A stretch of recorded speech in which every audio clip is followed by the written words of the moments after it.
Oh, okay. Here we go. 3, 2, 1. Yo, what's going on, Arkansas Razorback fans, SEC fans, everywhere. Mostly Razorback fans. Welcome. Again, 2 times. This will be the norm for a little while throughout the season. Kind of a first for Pig Trail. We're doing, I swear to God, this, boom. Thank you. Move. We're going to be doing 2 shows a day sometimes. So, yeah. Putting everything I can into this bad boy, huh? We're going to get it rocking and rolling. That's what I'm talking about. Do me a favor. Like. Hit the like button. If you haven't already, check out all the links and subscribe. Do all those things. And, yeah, you know. Shout out to Patreon supporters. This game was frustrating. Oh, my gosh. So many different things to overcome here, right? So many different things to kind of deal with. And look, we'll get into it. We'll get into it. First off, shout out to the sponsors of the Pig Trail Network YouTube channel, also known as Pig Trail Media LLC. That's right, Pig Trail Media LLC, baby. Some of you may not know, but we have an LLC here. For the few of you that don't know, we are LLC'd up on the channel, but it's Pig Trail Media and then LLC. Isn't that cool? That's so cool. But yeah, so Direct Service Overhead, they were our very first sponsor. But if you need repairs or you need to replace your garage door, maybe you've got a neighbor that's had some issues with his garage door. Hey, it may just not be closing correctly. You might have something going on with it, or it's not opening right, or it's making funny noises, whatever. Give Direct Service Overhead a call. Their link is provided for you down below in the description box. And, of course, shout out to Stated Apparel, the softest shirts made right here in our own backyard in the beautiful state of Arkansas. Stated Apparel has unique shirts just for you from State Pride. Funny, sassy, sarcastic, and pop culture. Our shirts are hand-printed on premium material that will leave you feeling and looking great. Our stores offer something for everyone. They've got good stuff. They got good stuff over there at Stated Apparel. So shout out to the sponsors. Yeah. All right. I'm gonna say this before we even get going. First off, yeah, home cooking was not a thing tonight. It was not a thing, and I've kind of noticed that the foul. How many total fouls did they end up with before they had to start fouling? Like, I mean, to get into the double bonus, it was ridiculous. This was ridiculous. This was not. I mean, there was a lot. They were letting things get chippy. You guys saw how chippy it got. I saw down low, I don't know who it was on, one of the UNI players, clearly, I want to say it was against, sorry, getting text messages and DMs. I don't remember who the Razorback was. I just saw someone bump in down below, and he clearly, like, the Razorback, his whole upper half of his body went backwards. It's amazing he didn't lose his footing. Probably why they didn't call a foul, though, but that sort of stuff was going on. I mean, it's been a little bit over-exaggerated what I've read here and there, but it was definitely chippy, and I think that's why. These officials they just, I don't know. Look, this game was not what it was because of the lack of or the bad officiating. It wasn't very good officiating, no doubt. But they let a little too much fly. Now, the Devo, look, I feel like here we go again with the Trey Knox stuff. You're going to get called when you run up to a player and you hip check them like that. He went out of his way. Now, did he deserve, would they get him on a flagrant 2? Did he deserve to be ejected? I didn't think so. I thought that was a little much, but it wasn't surprising. I could definitely see them doing that to the away team. A little bit surprised they did that at home, but he went out of his way. Devo went out of his way, ran up, and hip checked the guy. It was unnecessary. It was just unnecessary. I don't agree with ejecting him. I don't. But maybe that was them saying, okay, we've got to get he hip checked the guy into the seats. You're exactly right. He did. You can't do that. And yeah, I think towards the end, he did sell it a little bit. I agree with that too. It was like a mixed bag on that one play, on that one little instance. But you can't do that. Guys, take off your Razorback blinders. Just stop. Like, come on. This is what I'm saying. I'm either a sunshine pumper or I'm the other thing. I'm not a Hawk fan at all or whatever. Look, that's going to get called. That's all I'm saying. You got to put the team first. You can't let that sit. You can't let that happen. And I guarantee you, I'll be surprised if Eric Musselman, if he's not asked about it, and I'm curious what he says. I'm curious what he says to it. That was very unlike him. Now, I'm going to say this. I think there was a reason why that ended up happening. I think, again, it was getting real chippy. There was a lot of talking. I saw Likes at one point look to a UNI player and just started jawing, but he had a smile on his face, and it was kind of friendly. You know, Likes is like 4'9", so he can't get away with too much out there. But I love the passion, man. I dig it. You saw Muss there at the end after JD Note's play there towards the final minute and 15 when he forced that turnover. Muss was in his face cheering like, that's what I'm talking about, baby. Let's kick some ass. Let's light the fires and kick the tires, Big Daddy. Let's take this thing over. And that's exactly what he did, and I loved it. And he was out on the court. He was out on the floor. And, I mean, if you watch him. Muss will go out to the perimeter, out towards damn near, I would say, several feet onto the floor, and officials, it's like they can't do anything. He did draw a sideline warning. He did draw a warning, and he did mouth the officials. I mean, a part of it, you got to be careful because that can cost you. It can cost you, but at the same time, it can also fire up your team. So, but yeah, Devo, look, I know not everyone's going to agree on that, whatever. I don't care. You can't do that. You can't go out of your way and hip check the guy like that. Yes, did the player sell it a little bit? Yes. Should Devo have been ejected? No, I don't think so. But you can't do that. Team comes first. And he cost him. You talk about having an issue at his position. Muss has talked about this. Now you lost him for the rest of that game. It cost. Luckily, they were able to come out of it. And honestly, they started to play better defense in the second half. Okay, now moving on because I don't care. You guys, some people are going to argue that till they're blue in the face. I'm going to do the same. I watched that on replay 3 times. He clearly should have been called for that. Again, I don't agree with the ejection, but whatever. I'm not backing off on that until I want to hear what Muss says. If Muss says something different, and even then, I don't know. Like I would want him to watch tape before he comments on it tonight, which he may not do. So I don't know. Okay, these guys were knocking down everything. Now, early on, far too many uncontested shots, open looks. It's about discipline. It's about chasing these guys off the line, which they did eventually do more of towards the end of the first half and going into the second half. But those first several minutes, what happened was you allowed them to heat up. They got confident, and then they were just feeling it. And anybody knows, look, I didn't play basketball, but I've played pickup ball plenty of times back when I wasn't fat and I could actually run up and down the court.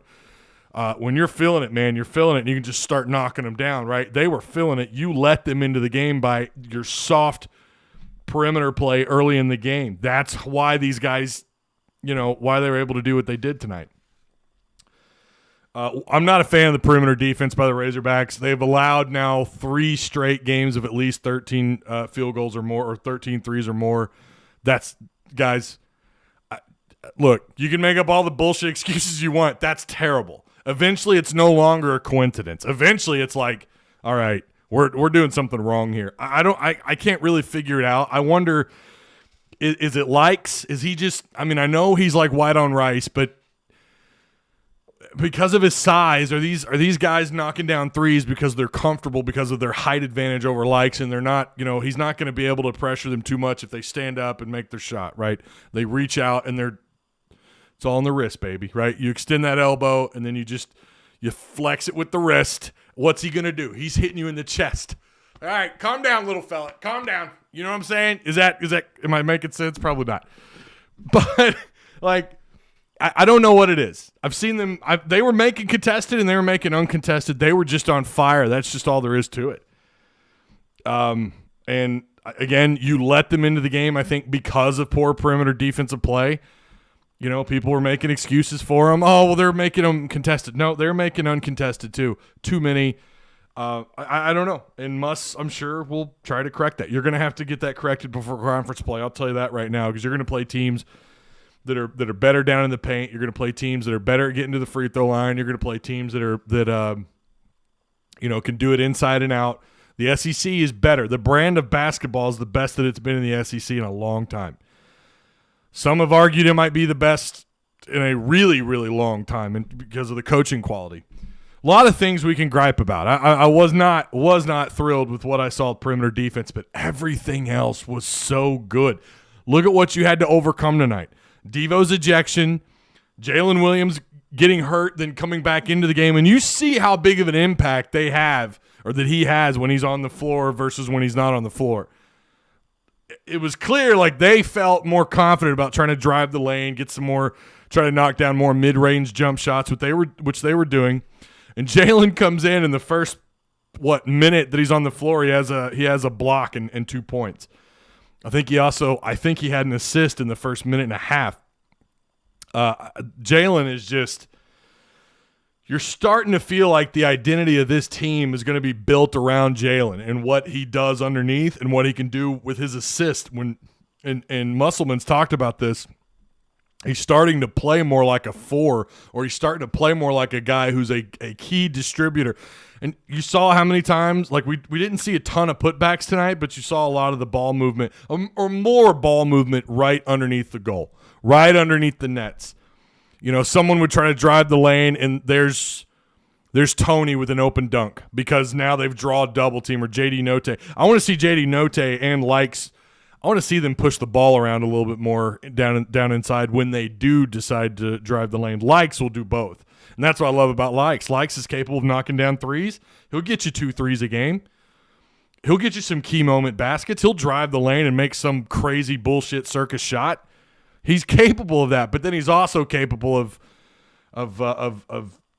doing the same thing JD Note does, which is taking just goofy contested 2 players all up in your grill kind of shots. Very much poor shot selection. They're both capable of that. They both get a little greedy with the ball. And Muss talks about it. It's about assist to turnover ratio. And tonight was great in terms of turnovers. They didn't turn the ball over a lot tonight. They didn't get into any foul trouble. They're doing a good job this year playing solid defense without getting into serious foul trouble. We've yet to see that through these first 3 games. But what a test. You had to overcome a team shooting north of 45 to 50% the entire game, who knocked down how many threes? 17? You guys heard what I mean. They didn't come in here as the number 1 3-point shooting team in the country. They're leaving as one of the premier 3-point shooting teams in the country because of how well they shot and how many shots they took out there. Arkansas had to overcome a lot tonight. They did that. They were able to pull away. Yeah, I get it. Some of it was the fouling and all that. The score did not represent the actual game. What a game, though. What a ball game for Arkansas to have to overcome. I'm feeling pretty good. It's like they know when they got to flip the switch. We've seen them do this now 3 straight weeks where it's like, all right, flip the switch. Let's take this thing over. Let's try to add on to our lead. It's tight right now. Let's make sure we don't lose the lead, and let's add a little bit more onto it. But there's still a lot of things they got to clean up, and definitely I know he's going to complain about ball movement, but I felt like there was more tonight than what we've seen all year. Let me read your comments here really quick. I know someone's butt hurt. Michael Kopesky got timed out. What did he say, Kelly? I wanted to read it. What did he say? Oh, Kelly, she went and would you boot him out? I want to know what he said. Blood Diamond Entertainment says Devo got ejected due to a flagrant foul. Oh, you're talking to Joe. I was like, yeah, I know that. Quality depth matters, says Jacob Zeltner. You're right. Quality depth does matter. Hey, guys, make sure you like the stream, share the content, subscribe if you haven't already. I know there's some basketball fans that are just now either finding that I'm doing this many shows a week. A lot of what we call PTN creepers, which is not a bad thing. People who don't really participate, they don't have YouTube accounts. They just kind of click on the link and they watch. But shout out to you guys. Make sure if you can, hey, come subscribe. Come be a part of what we're doing here. Friday morning, 11 a.m. will be the next show, and we're going to talk about Bama. We're going to break them down. Yo, Ty, what it be? 3-0, baby, says Thomas Nunley. Ash says, but the fact that we found a way to win, exactly, that they made 17 threes and didn't play well says something about this team. And, again, you lost Devo. Jalen Williams was out and then came back in, hobbled up, playing on what looked like 1 foot. That was a nail biter, went over. Yep, I agree. If we tell me I haven't just been sitting here talking to okay. Someone was talking about sound, and I'm like, I've been going on for almost 20 minutes. You guys can hear me, right? Someone's complaining about not being able to hear. Okay, sound is good. All right, thank God. I was like, you got to be kidding me. Woo pig, but man, got to play the whole game. Yeah, I agree, Dwight. I agree. It's great how we waited until the last 5 minutes to really start playing. I don't think that it was – I think they just – UNI just – I mean, look, man, I mean, you balled out. They did well on the offensive end of things. These guys were just making everything. I'm a Razorback fan, and this team is not that good. It says Country Boy 2280. Oh, okay. All right. Well, if you say so. Maybe. From what I could tell, I've liked what I've seen. There's a lot of promise. You don't really know what you have until you get several, I would argue, several weeks into conference play. Sometimes you don't really know what you have, but I wouldn't argue. I definitely wouldn't say they're not that good. I wouldn't say that. Camo Gang says Likes and Note are dangerous together. Devo, not the same player as of now. He needs to come off the bench and prove himself. You might be right about that. Devo, we know what he's capable of when he turns it on. We know what he can do. You can't say that into 3 games into the season. Oh, talking about what Country Boy said. Yeah, I agree. You can't say that this early. This makes me nervous, says Tony. I bet Devo won't pull that shit again. I bet he won't. Again, Jenna, I don't know. I think, I mean, look, sometimes your emotions just get the better of you. And there's no doubt. And I don't think you'll see that happen again. The damn refs tonight were Helen Keller by Charles and okay.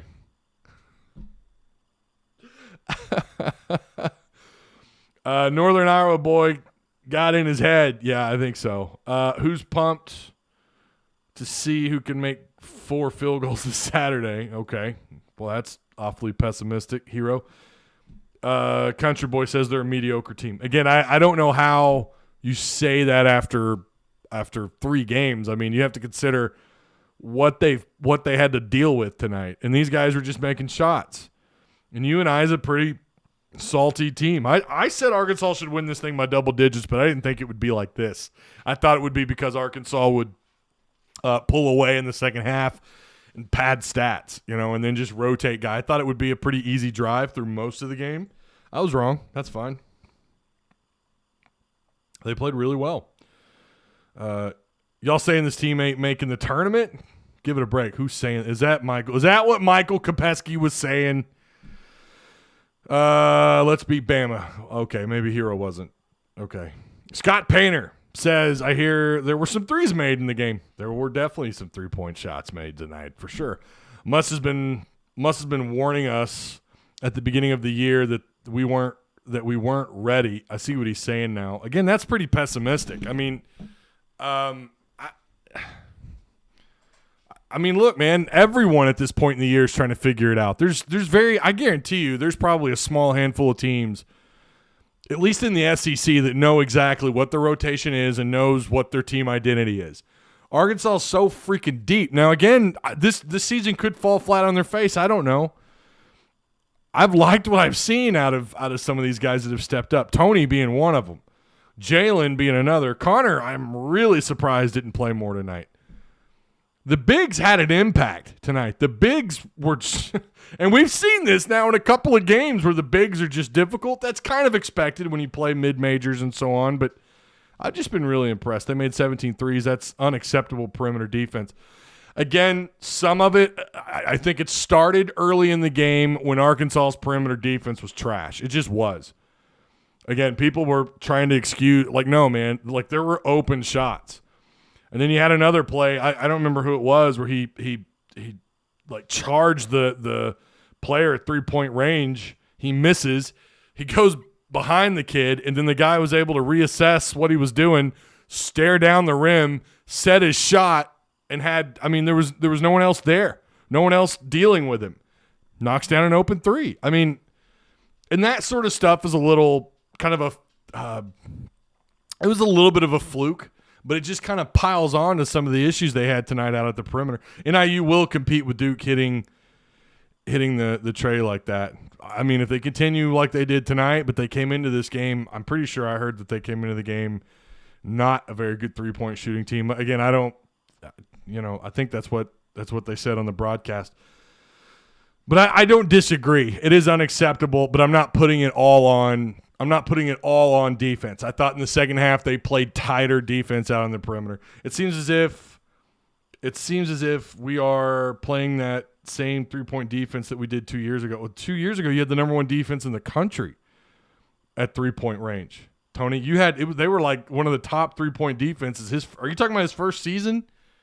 Dude, they were legit. That defense was legit at the perimeter his first year.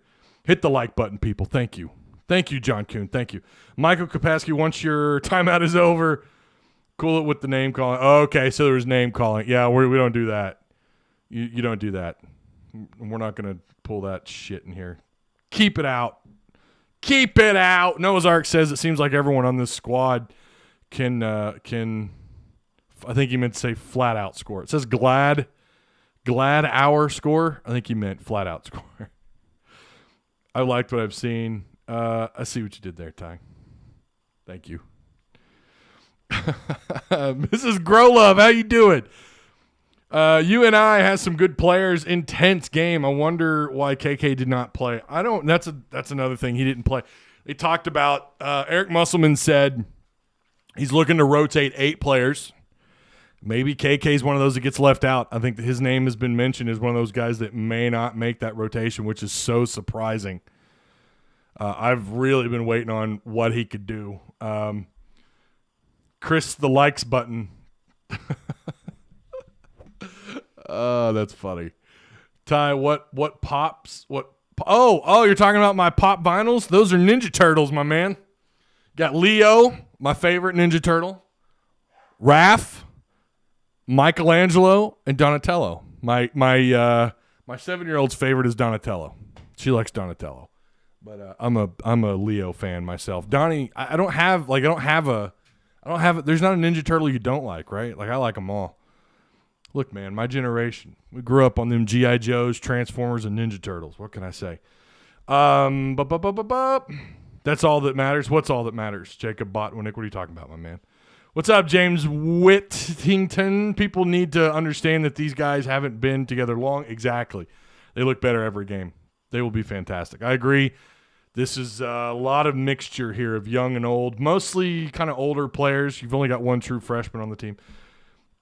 Stand up for them all you want. You don't have to agree with them. Just no name calling and telling people to shut up. Uh-oh. Oh, boy, y'all getting spicy. This is the time of year to have games like this. Exactly. Work out the kinks. I agree. Ray. Very good. I like what you're saying. KK is not back to 100 maybe. I know he was dealing with something, but I didn't think – I don't know. Thomas Reynolds says, love what I'm seeing from Tony. I'm telling you, man. Tony. How about him tonight? All right, Northern Iowa. Fife was a guy. I mean, this is a dude coming in averaging like double digits. He had 0 points tonight, but he did have 3 rebounds, 2 assists, 1 block. Burhow was unreal. 23 points. My man shot 7 of 11 from 3-point range, man. 7 of 11. 2 for 2 at the free throw line. 23 points. He did get in, of course, later in the game. He fouled a little bit, but yeah, him and Green were big time. Heist quietly had a really good game. He was 2 of 4. Green was 4 of 13. Pickford was 1 for 1. I mean, hell, they had guys off the bench. They had 3 threes off the bench. Carter and Bourne, both those guys I mean, they had some production from their bench. I mean, Henry comes off the bench. He has 4 points, but he has 4 assists, 5 rebounds. You know, Heist had 6 rebounds with 3 assists and the 16 points, second leading scorer for Northern Iowa. They rotated. What'd they end up with? 9, 10, 1, 2, 3, 4, 5. They ended up rotating about 10 guys. They were deep. I think that's another reason why they did. I mean, they did for the most part keep this a game until the final 2.5, 3 minutes, because they're pretty deep. Obviously they don't have near the talent that Arkansas has. They're just scoring. Tonight was just a night where they're like, you know what, the crowd's not going to affect us, and we're just gonna knock down threes. You guys let us get comfortable. Now we're just gonna knock down threes. They ended up shooting 27 to 67 field goal, so 40%, just north of 40%, almost 46% on 37 attempts at three-point range. Someone's going to have to do a little digging. Someone go check Hog Stats. When's the last time someone attempted 37 threes inside Bud Walton and knocked down almost 46%, or right at 46%? The good news is they shot, sub 70% at the free throw line. They were 9 of 13, so they're 69%. They got pretty good bench production. Not great, but pretty good. Anytime you've got guys coming off the bench getting you, 6 assists, knocking down 1, 2, 3 3-pointers. What'd they get? Let's see. 16 points off the bench total. So, yeah. That's great production. That's solid production. That's working those guys in, right? Arkansas. Now, I don't have minutes because ESPN, for whatever reason, oh, yeah, now we got minutes. There we go. Yeah, here we go. That's quick. That's real quick. That's why I try to wait a little bit, give myself some cushion to let ESPN get caught up so they get the stats here. Arkansas did end up rotating 8. Again, that's what Muss wants to do. He wants to rotate 8. I think I understand that. I mean, I feel like you're going to see an 8 to 9-man rotation. We'll see what happens. We'll see how they get through this part of the season, getting through and eventually finding themselves into conference play. But Jalen Williams tonight would have to be – I think he's got to be your MVP. 7 assists tonight, 11 points, 3 blocks, 6 rebounds. Now, again, he only logged 24 minutes, and you know damn well he probably would have had at least another 4 or 5 minutes. Probably could have come close to a double-double, maybe even dare I say triple-double.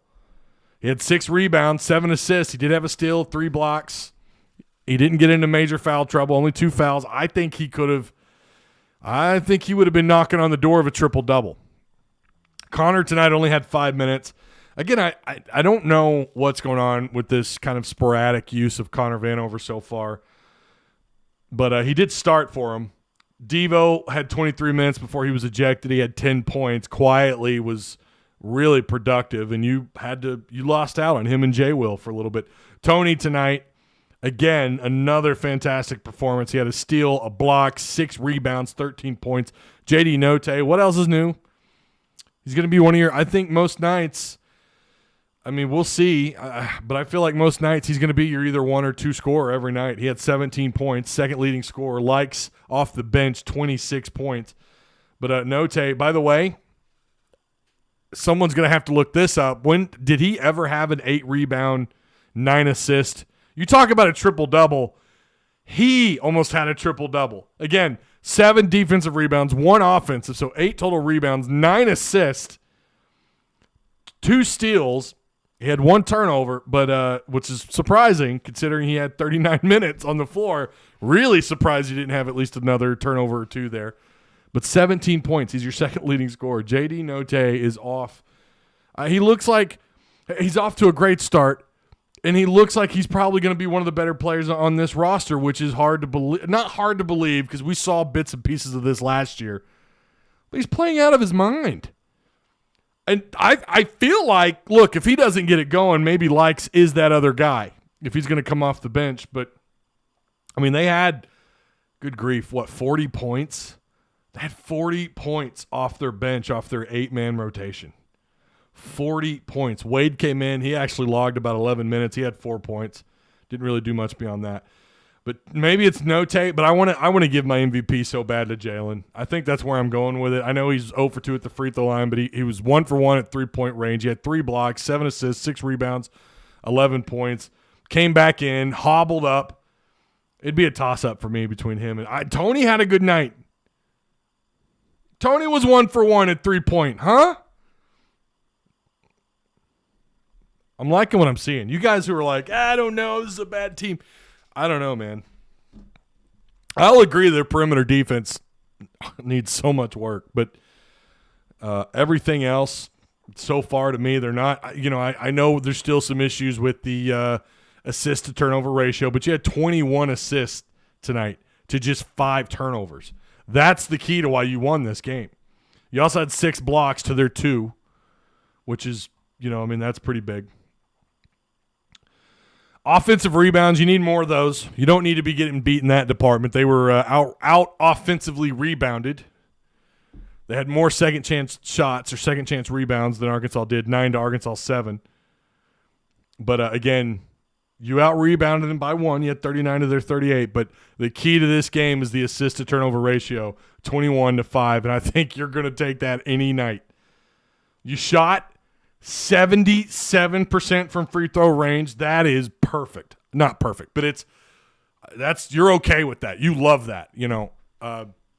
There's been some really good teams make it really far, and a part of why they got there is they're shooting north of like 74, 75%. You're shooting almost 77%. That's really good. 13 of 17 there. 10 of 24 from three-point range. You shot 42, 41% there. And then 50%. Like, this should have been just looking at Arkansas stats and not looking at UNI's. It's like, oh, well, they won by like what, 15, 20 points? Like they had to have rotated like 9, 10 guys, right? They got this help from somewhere. Like, what the hell? They got 40 points off their bench, and the assist to turnover ratio was incredible. That's incredible. That is really good. Meanwhile, these guys had 17 assists. Okay, not bad. But they ended up with 12 turnovers. 7 more. And that was the difference in this game. That's how you overcame their 3-point percentage. That's how you overcame all the how well they shot. Yeah, we won by 13. You clearly didn't watch the game. You know what I meant? Like, you took the game over and you won by 15, 20 points, and it was a strong lead the entire game. That's not what happened. You didn't watch the game. I had no idea Tony would shoot from 3. Yeah, that took me by surprise too. I hadn't heard that about him being able to knock down threes based on the reports from Muss. Covered the spread exactly. You were able to stretch it because of the free throw shooting at the end because they fouled you. Anybody want to tell me how or why A&M is 15 and we're number 21?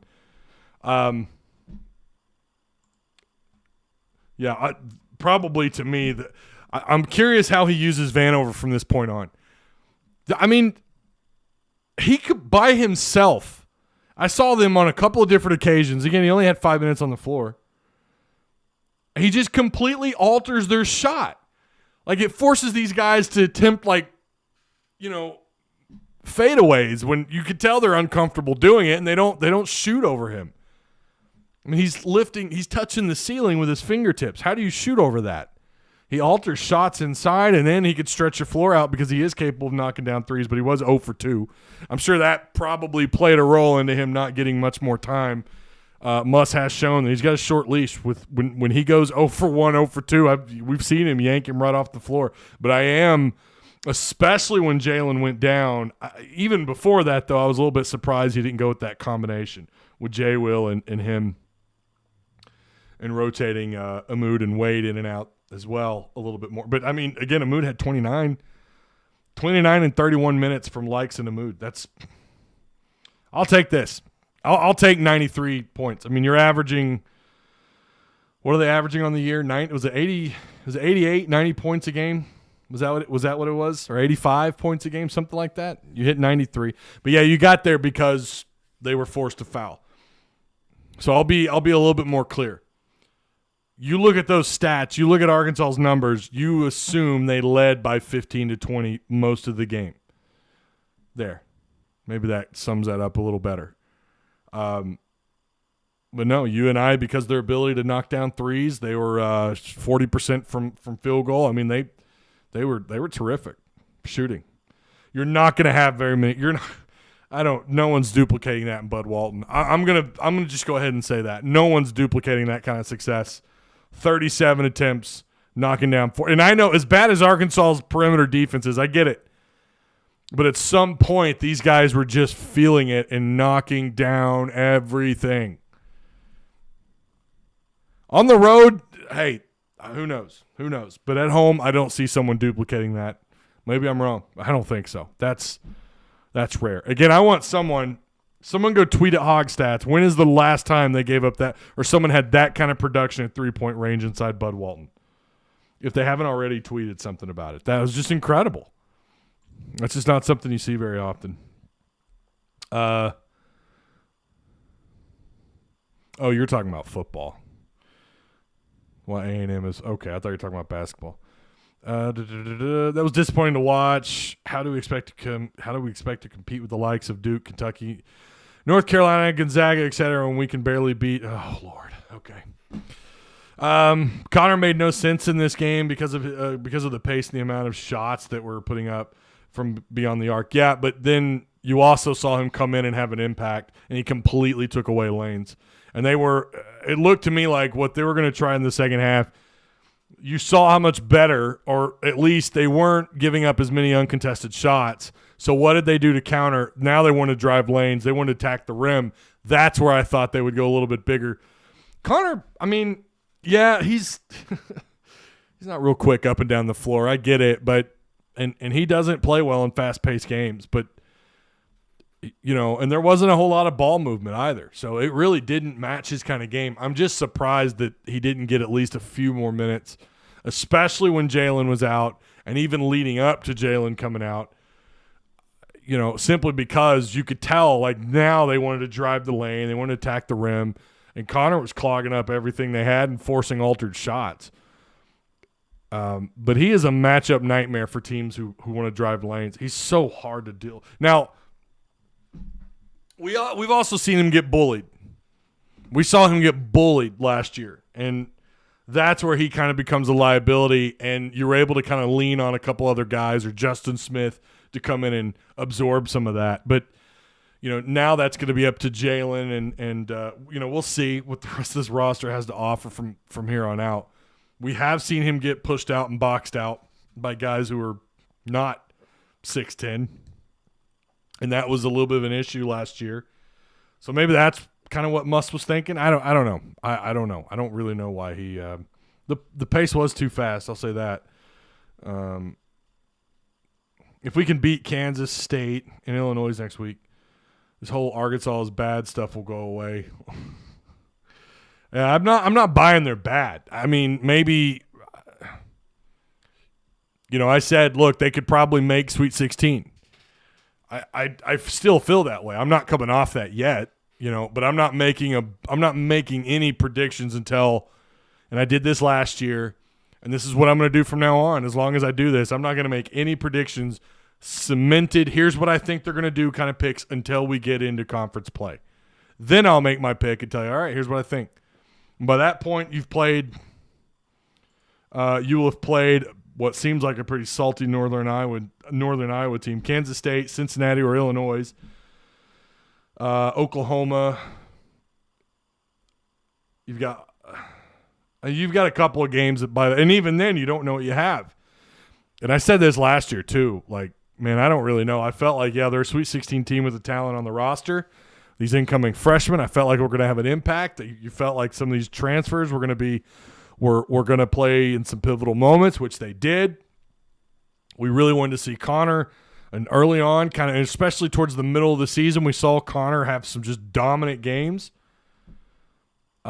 Defensively was clogging up lanes and not giving up anything easy, forcing altered shots, and then he got into trouble knocking down or taking, starting off 0 for 2, 3 points, and then getting kind of bullied off the paint or bullied out of the paint, getting boxed out. Musselman said, nope, that's enough of that. And then he disappeared.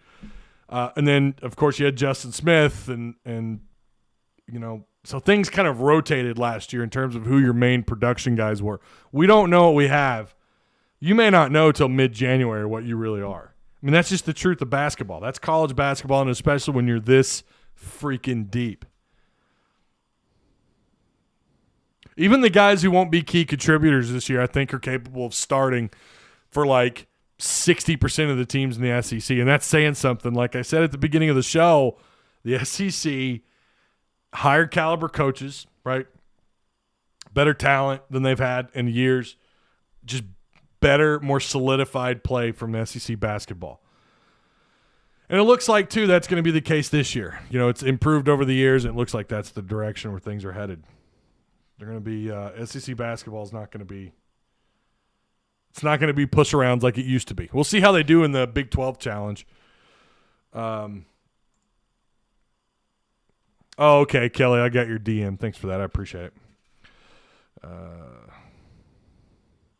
We're gonna be a nightmare to deal with by February. I think so.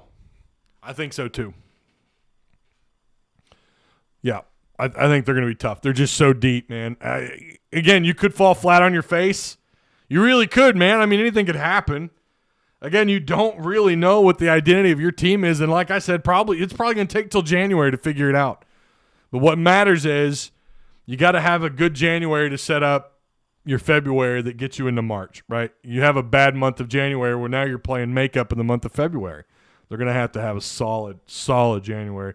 But I'm liking what I'm seeing so far through non-con. I mean, I'm really concerned about, you know, perimeter defense. There's no doubt about that. We will do great this year.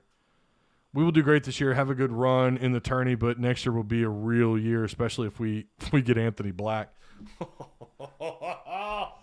Oh Lord, if they get Anthony Black, I don't know. I might do this stream without a shirt on.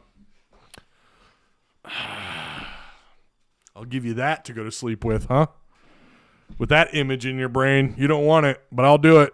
If they get Anthony Black, holy shit. Oh, man, I have all year to get these likes jokes. I'm loving it. Remember, KK's coming off foot. He is. And I think, like I said, it's going to take time. You got guys coming off surgeries and what's going on with Jalen. It seems like, you know, Jalen was dealing with some back stuff during the offseason. Yeah, you get Black. I'm going to lose it. Dude, you're talking about the number one class in the country. You'll be picked depending on what kind of transfers and what happens with the portal. I mean, and obviously this year will feed into kind of, you know, just like last year. Look at the turnover you had, right? Look at what you lost in terms of production, scoring production. But there's no doubt you got your ranking because of the transfer portal, right? And because of what you did a year ago, and now they're seeing and they're kind of believing, all right, we got to stop doubting Musselman. We got to stop doubting the man. He's getting it done. And you got to like what you're seeing from him. Obviously, the media does. So, really quick, I wanted to go over some scores really fast. We had some updated scores.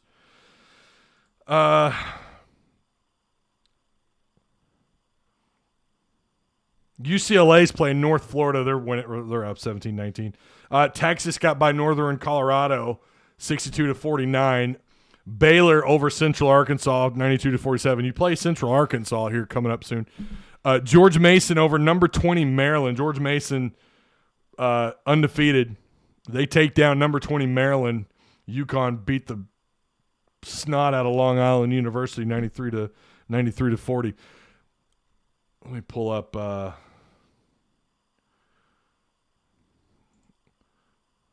up standings really quick here, and we'll Oh, I hate how pages load while you're trying to click, and then you click on an ad by accident. They do that on purpose. They know what they're doing. They're not stupid. So who's right now undefeated? Alabama, LSU, Ole Miss. Ole Miss is just 2-0. Texas A&M is 14. Sorry, my bad. 4-0. Auburn 2-0. I'm reading that wrong. There's no way that's right. Yeah, it is right. Okay, my bad. Arkansas now 3-0. Florida's 2-0. Mississippi State 2-0. Tennessee 2-0. Boy, them Tennessee fans flapping their gums on Twitter. They put up 17 points on Georgia, and all of a sudden they're God's gift to the sport known as college football. Am I right? Georgia's 2-1. Kentucky, number 13, Kentucky dropped. They're 2-1. South Carolina 2-1. Vanderbilt 2-1. Missouri is 1-1. I don't know. I want Missouri to lose everything. I want them to lose constantly. Just lose. It's too early to judge who's who. You know, we've seen it time and time again. Some teams come out a little flat. They struggle against some bad mid-major schools or some no-name mid-major schools, which, again, it's college basketball. You never know. It's just like college baseball. Some of these mid-majors are really damn good at basketball, but even the ones that are struggling, we've seen year after year, especially in the SEC, they struggle a little bit in non-con, and then all of a sudden in January they're killing it. They're on a 5, 6, 7, 8 game win streak, and they're knocking on the door of being ranked, or they are ranked. And then they're just playing out of their minds. And then by the time it comes to tournament time within the conference, they play lights out, and then they make the tournament. You can't knock. It's too early to say who's who and what's what. But look, Arkansas's 3-0. Has it been perfect? No. Has it been pretty? No. Perimeter defense has been shitty. All right, there's no doubt about that. Perimeter defense has been shitty. You're giving up an average coming into this game 13 threes per game. That's definitely going up now. It's probably going to be something like 15. That's horrible. Got to get that corrected. But if right now, I mean, again, it looks like they're getting the assist to turnover ratio. Hopefully that continues to go into a positive trend. Hopefully they can kind of up the rebound ratio a little more. I want to see some more second chance shots. I want to see some more offensive rebounding. But there's a lot going into conference play that you got to get ready for, right? And you've got this tournament coming up. The Hall of Fame Classic in Kansas City. It's going to take place in the T-Mobile Center. Again, you're playing Kansas State, Cincinnati, and or Illinois. Or Illinois. So, all right. That's going to do it. I appreciate you guys. Remember to subscribe. Hit the like button if you guys haven't already. What's up, Big L? What's going on, man? Muss will probably get out the transfer portal for most part because he's getting these. Yeah, probably. But there's no doubt he likes working that portal, though. There's no doubt about that. I hate TU fans. I'm telling you, man.